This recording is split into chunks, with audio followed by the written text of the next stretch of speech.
This is another example of how fine writing shines through Season 2 of Knight Rider. This is a whodunit scenario, but you already know who committed the murder. But it was whom that sent the tip-off to Flag to get involved and put Gassner out of business that got people guessing.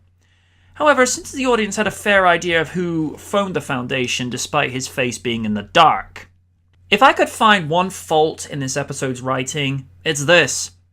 Everyone heard what Alfredo sounded like on the video playback, so why Julie was needed to identify him at Gassner's wrecking yard just doesn't make any sense, since KITT would have been able to identify his voice and facial identity more accurately.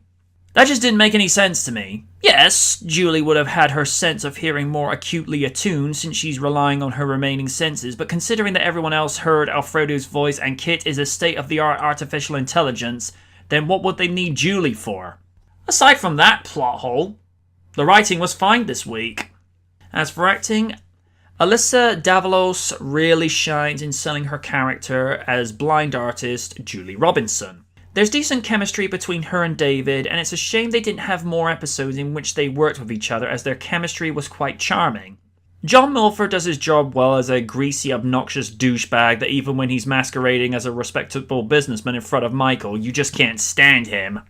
Daniels had me floored with his grievances as KITT being outside of the mall and laying out to his partner that he didn't need reminding of his responsibilities.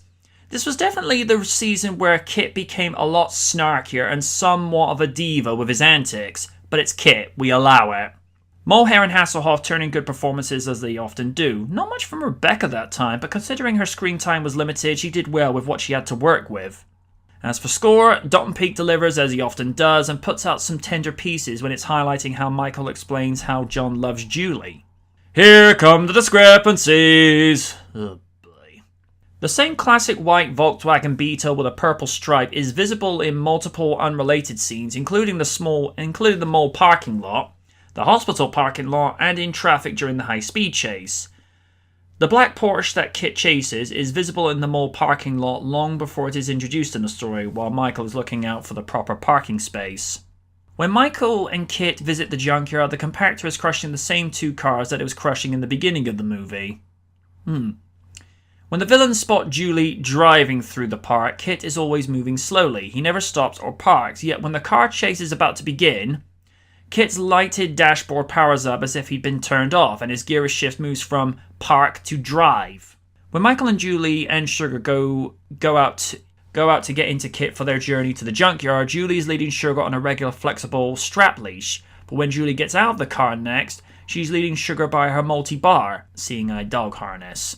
One of the suspects is identified as David Dudley, yet KITT's dashboard display lists him as Larry B. Dudley.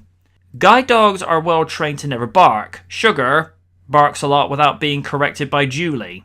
When KITT flies out of the car compactor, a close-up shot of his undercarriage is shown, but the aerial shots show that the undercarriage is smooth, i.e. it's not a real car but something built to look like one.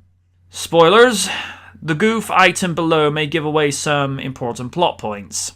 Continuity. When John Murray is shot in the park, the assailant uses a pistol with no silencer. He shoots, pauses, and then shoots again. Later in the episode, the blind witness Julie is listening to a video of the shooting. 2 shots are fired in rapid succession with a silenced pistol. That is at odds with the established gunfire pattern and weapon characteristics. Overall, it's another heartwarming episode with a satisfying payoff at the end, with douche heels going to jail, good men healing, and a couple bridging the gap, and Michael adding another notch on his belt of people he's put away. Good night from the night.